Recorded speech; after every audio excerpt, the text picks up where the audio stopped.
കഴിഞ്ഞ കുറേ തെരഞ്ഞെടുപ്പുകളായിട്ട് നമ്മുടെ ഇലക്ഷൻ കമ്മീഷന്റെ പ്രവർത്തനം വളരെ വിചിത്രമാണ്, വളരെ ദുരൂഹമാണ് എന്നുള്ളത് പറയാതെ വയ്യ. അതിലേക്ക് നയിച്ചിട്ടുള്ള കാരണങ്ങളുടെ തുടക്കമെന്ന് പറയുന്നത് കേന്ദ്ര ഗവൺമെൻറ് തന്നെ നേരത്തെ വളരെ സുതാര്യമായി പ്രവർത്തിച്ചുകൊണ്ടിരുന്ന ഒരു ഇലക്ഷൻ കമ്മീഷനെ അങ്ങനെ അല്ലാതാക്കാൻ തീരുമാനിച്ചു എന്നുള്ളത് നമുക്കറിയാം. സുപ്രീം കോടതിയുടെ ചീഫ് ജസ്റ്റിസും അതുപോലെ പ്രധാനമന്ത്രിയും പ്രതിപക്ഷ നേതാവും കൂടി ഇരുന്ന് തീരുമാനിക്കേണ്ട ഒരു സമിതി തന്നെ മാറ്റിമറിക്കുകയും പിന്നീട് ഞാൻ അതിൻ്റെ വിശദാംശങ്ങളിലേക്ക് പോകുന്നില്ല, നിരവധി നിയമങ്ങളൊക്കെ തന്നെ മാറ്റിമറിക്കുകയും 45 ദിവസം കഴിഞ്ഞിട്ടുണ്ടെങ്കിൽ CCTV ദൃശ്യങ്ങളൊക്കെ തന്നെ നശിപ്പിച്ച് കളയണമെന്ന് നിയമം ഉണ്ടാക്കുകയും ചട്ടങ്ങളിൽ പെടാത്ത ചില ട്രിക്കായിട്ടുള്ള നിയമങ്ങളിലൊക്കെ മാറ്റം വരുത്തി. എന്ന് പറഞ്ഞാൽ ചട്ടങ്ങളിൽ എല്ലാ വിവരങ്ങളും തന്നെ ജനത്തിന് കൊടുക്കണം എന്ന് പറഞ്ഞതിന് എല്ലാ വിവരങ്ങളും തെരഞ്ഞെടുപ്പുമായി ബന്ധപ്പെട്ട ചട്ടങ്ങളിൽ പറഞ്ഞിട്ടുള്ള കാര്യങ്ങൾ ജനത്തിന് കൊടുക്കണമെന്നായി. അപ്പോൾ ചട്ടങ്ങളിൽ ഒരിക്കലും ഇത്തരത്തിൽ ചില ഓർഡറുകളിൽ കൃത്യമായിട്ട് CCTV ദൃശ്യങ്ങളെക്കുറിച്ചോ ഫുട്ടേജിനെ കുറിച്ചോ ഒന്നും പറഞ്ഞിട്ടില്ല. അപ്പോൾ അതൊന്നും കൊടുക്കേണ്ടതില്ല എന്നാക്കാനുള്ള ചില തന്ത്രപരമായിട്ടുള്ള നീക്കങ്ങളൊക്കെ നടത്തിക്കൊണ്ട് പല നിയമങ്ങളും ഭേദഗതി ചെയ്തുകൊണ്ട് തന്നെ ഇലക്ഷൻ കമ്മീഷൻ വരുതിയിലാക്കാനായിട്ട് കേന്ദ്ര ഗവൺമെൻറ് കഴിഞ്ഞു എന്നുള്ളതൊരു വാസ്തവമാണ്. അപ്പോൾ അങ്ങനെ നിൽക്കുമ്പോൾ നേരത്തെ TN ശേഷയൊക്കെ കാലത്ത് വലിയ വിശ്വാസം ജനങ്ങൾക്കുണ്ടായിരുന്ന ഒരു പ്രസ്ഥാനമാണ് ഇന്ത്യയിലെ ഇലക്ഷൻ കമ്മീഷൻ എന്ന് പറയുന്നത്. വളരെ സുതാര്യമായി നിഷ്പക്ഷമായി പ്രവർത്തിച്ചുകൊണ്ടിരുന്നു എന്ന് പറയുന്ന ഒരു സ്ഥാപനമാണ്. പക്ഷേ ഇപ്പോൾ പലപ്പോഴും തെരഞ്ഞെടുപ്പുകൾ വന്നാൽ അതിൻ്റെ കണക്കുകൾ പുറത്തേക്ക് വരാറില്ല, പെർസെൻറ്റേജുകൾ മാത്രമാണ് വരുന്നത്. കണക്കുകൾ വരുമ്പോൾ വലിയ തോതിലുള്ള മിസ്മാച്ചാണ്. പലപ്പോഴും ഈ നേരത്തെയൊക്കെ നമ്മൾ ബാലറ്റ് പേപ്പറിൽ തെരഞ്ഞെടുപ്പ് നടത്തുമ്പോൾ പോലും കൃത്യമായിട്ടുള്ള കണക്കുകൾ മണിക്കൂറുകൾക്കകം പുറത്തു വന്നിരുന്നു, അല്ലെങ്കിൽ പിറ്റേ ദിവസം വന്നിരുന്നു. അപ്പോൾ ഇതൊക്കെ നടക്കാത്തതുകൊണ്ട് തന്നെ വലിയ സംശയം നിലനിൽക്കുകയാണ് എന്നുള്ളത് വാസ്തവമായിട്ടുള്ള ഒരു കാര്യമാണ്. പക്ഷേ പലപ്പോഴും ഇന്ത്യയിൽ തെരഞ്ഞെടുപ്പ് നടക്കുന്ന സംസ്ഥാനങ്ങളിലൊക്കെ തന്നെ നമ്മൾ കണ്ടിട്ടുള്ള ഒരു കാര്യം, അവിടെയൊക്കെ തന്നെ ഒരു നരേറ്റീവ് അങ്ങോട്ട് ബിൽഡ് ചെയ്യുകയും അവിടെ വലിയ ജനവികാരമുണ്ട് എന്നുള്ളൊരു തോന്നലുണ്ടാക്കുകയും എന്നിട്ട് വിജയമുണ്ടാവുകയും ചെയ്യുമ്പോൾ ജനത്തിന് വലിയ സംശയമൊന്നും ഉണ്ടാവില്ല എന്നുള്ളതൊരു യാഥാർത്ഥ്യമാണ്.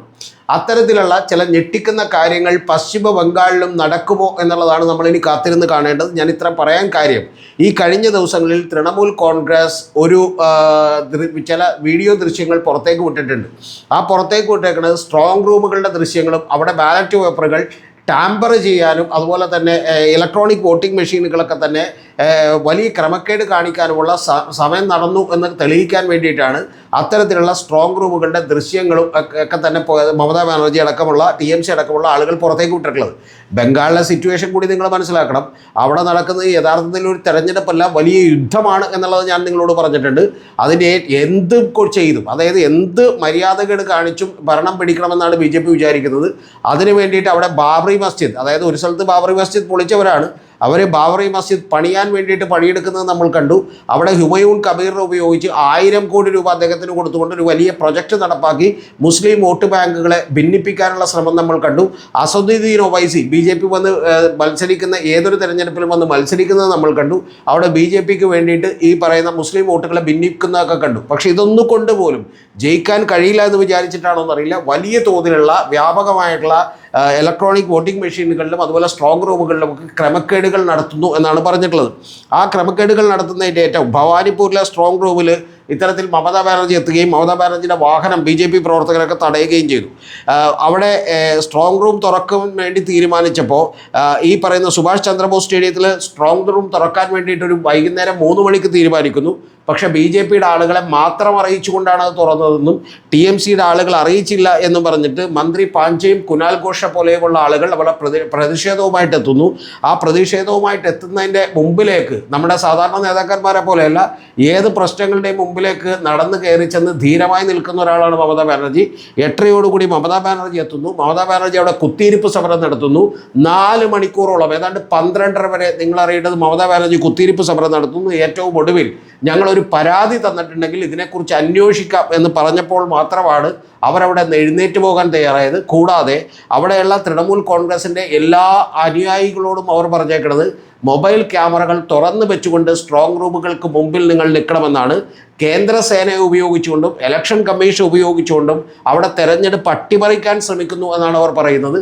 അതിൻ്റെ ആദ്യ പടിയായിട്ടാണ് എല്ലാ ഭൂരിപക്ഷം വരുന്ന എക്സിറ്റ് പോളുകളിലും ഇത്തവണ ഒരു അട്ടിമറി നടക്കുമെന്ന് പറയുന്ന ഒരു പ്രതീതി ഉണ്ടാക്കിയിട്ടുള്ളത് എന്നുള്ളതാണ് മമതാ ബാനർജി പറയുന്നത്. അതിൽ തന്നെ നമുക്കറിയാം ഏറ്റവും ഒടുവിൽ വന്നിട്ടുള്ള ടുഡേയ്സ് ചാണക്യയിൽ പോലും BJP അവിടെ 181 മുതൽ 203 സീറ്റുകൾ വരെ പിടിക്കുമെന്നും തൃണമൂൽ കോൺഗ്രസ് 89-അടക്കം 111 എത്തിച്ചേരും എന്നുള്ളതാണ് പറയുന്നത്.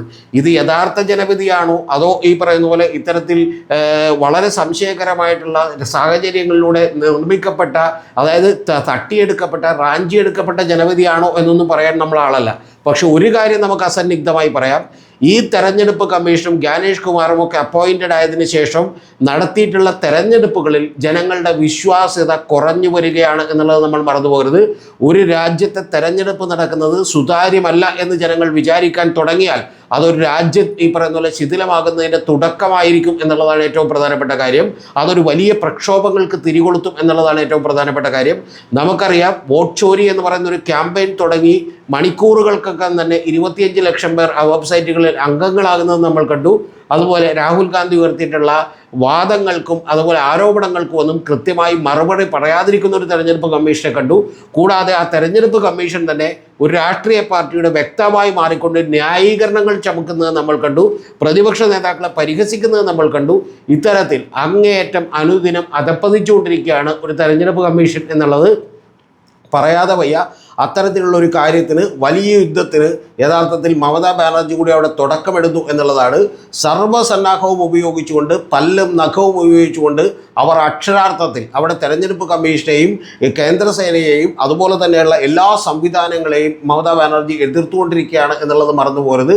അത്യന്തം വിചിത്രമായ ഇന്ത്യൻ തെരഞ്ഞെടുപ്പിലെ തന്നെ ഏറ്റവും ഈ പറഞ്ഞ പോലെ അപമാനകരമായിട്ടുള്ള ചില ചില ഈ രംഗങ്ങളാണ് നമ്മളിപ്പോൾ ബംഗാൾ തെരഞ്ഞെടുപ്പിൽ അനുദിനം കണ്ടുകൊണ്ടിരിക്കുന്നത്.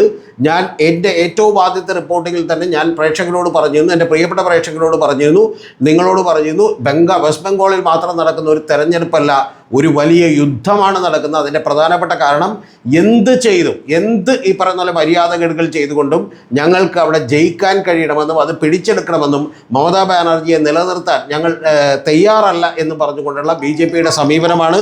ആ സമീപനത്തോട് അങ്ങേയറ്റം പല്ലും നഖവും ഉപയോഗിച്ചും എല്ലാ മാർഗങ്ങളും ഉപയോഗിച്ചും ചെറുത്ത് നിൽക്കുന്ന മമതാ ബാനർജിയെയുമാണ് നമ്മൾ കാണുന്നത്. ഇതുവരെയുള്ള യുദ്ധത്തിൽ അവർ ജയിച്ചു കഴിഞ്ഞിരിക്കുന്നു. പക്ഷേ ഇനിയും അവർ ജയിക്കുമോ എന്നറിയാൻ നമുക്ക് മെയ് 4-ാം തീയതി വരെ കാത്തിരിക്കാം. പക്ഷെ പ്രധാനപ്പെട്ട ഒരു കാര്യം പറഞ്ഞു പോകരുത്, ഇതൊരൊറ്റയാളുടെ ഈ പറഞ്ഞ ഇലക്ഷൻ കമ്മീഷൻ്റെയും ഇന്ത്യയുടെയും ഈ ഗവൺമെൻറ്റിൻ്റെയും പരാജയമാണ്. കാരണം ജനങ്ങളുടെ വിശ്വാസ്യത നിങ്ങൾക്കില്ലാതായിട്ട് ഈ പറഞ്ഞ നാളുകൾ ഏറെ ആയിരിക്കുന്നു എന്നുള്ളത് മറന്നു പോകരുത്.